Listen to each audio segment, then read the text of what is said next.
السلام عليكم، ازيكم عاملين ايه؟ رب دايما بخير وفي احسن حال. تعالوا نعمل مع بعض النهارده كيكه سريعه، كيكه الخلاط او الكيكه السريعه، ممكن نعملها كمان بدون مضرب. هنعمل النهارده الكيكه بتاعتنا باسهل طريقه. اول حاجه صلوا على رسولنا، ما تنسوش تعملوا لايك وشير للفيديو بتاعنا واشتركوا في القناه وفعلوا زر التنبيه بتاع الكل عشان يوصلكم مننا كل جديد. اول حاجه كده هننزل ببيضتين بدرجه حراره المطبخ علشان طبعا تبدا انها تدينا التفاعل بتاعها على طول. طبعا من اسرار وتكات ان الكيكه تبقى معاكي حلوه وما تفشلش منك ان لازم تكوني طبعا مولعه الفرن قبلها بشويه. فانا طبعا قبل ما ابدا ان انا اعمل الكيكه بتاعتي لازم اولع الفرن. هنزل عليها بقى بربع كوبايه من الحليب، مش كتير.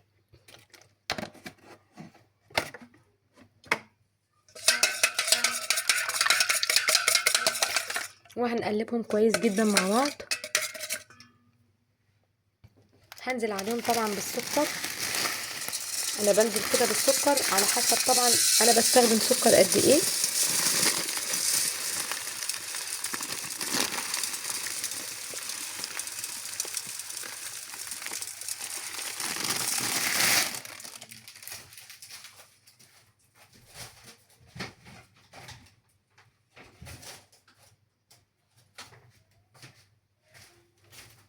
وهنخلطهم برضو مع بعض كويس.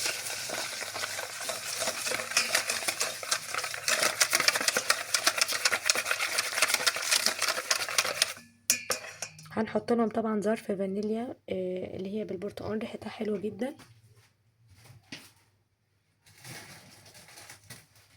اللي هي دي عايزه اقول لكم هتغنيكم عن البرتقال، لو مش متوفر هتبقى حلوه جدا وطعمها خطير، يعني بتدي نكهه جميله جدا جدا للكيكه.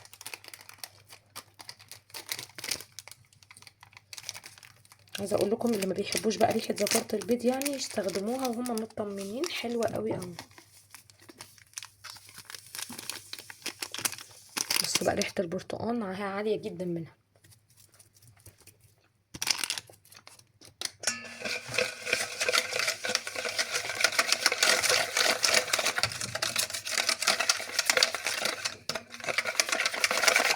انا بالنسبه لي بحب الكيكه يكون لونها يعني سنه برتقاني، بما ان احنا كده كده عاملينها بالبرتقال، فبحب ان انا اديها لون بسيط خالص.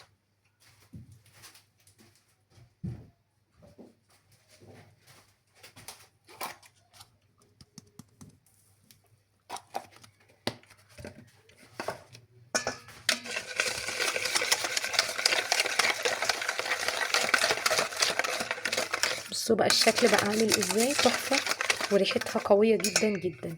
هننزل بقى دلوقتي عليها بالدقيق.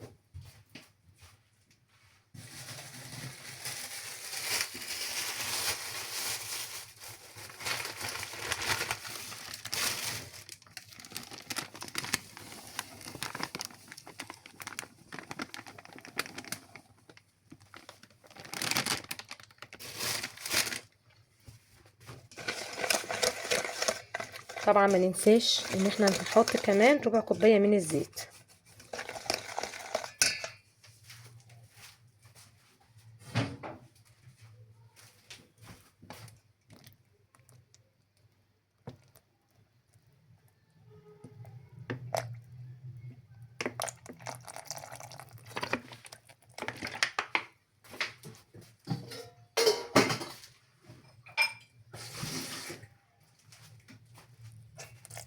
نص كوبايه من الميه وبس كده، ونقلبها كويس. طبعا عندكم خيارين اتنين، تقدروا تضربوها في الخلاط او تقدروا انكم تكملوا ضرب كده في الطبق زي ما انا هعمل. بعد كده طبعا مولعه الفرن، هدخلها الفرن في صينيه مدهونه شويه من الدقيق وشويه من السمنه، وبعدين نرجع لكم تاني شوفوا شكلها بيكون عامل ازاي. وده شكل الكيكه بتاعتنا. عايزه اقول لكم ما شاء الله تحفه جدا جدا. وبصوا هشه ازاي، وطبعا استوت التسويه الكامله بتاعتها. اللون كمان بتاعها لون مميز جدا جدا. جربوها على طريقتي، وما تنسوش تعملوا لنا لايك وشير للفيديو بتاعنا واشتركوا في القناه، ونشوفكم بخير.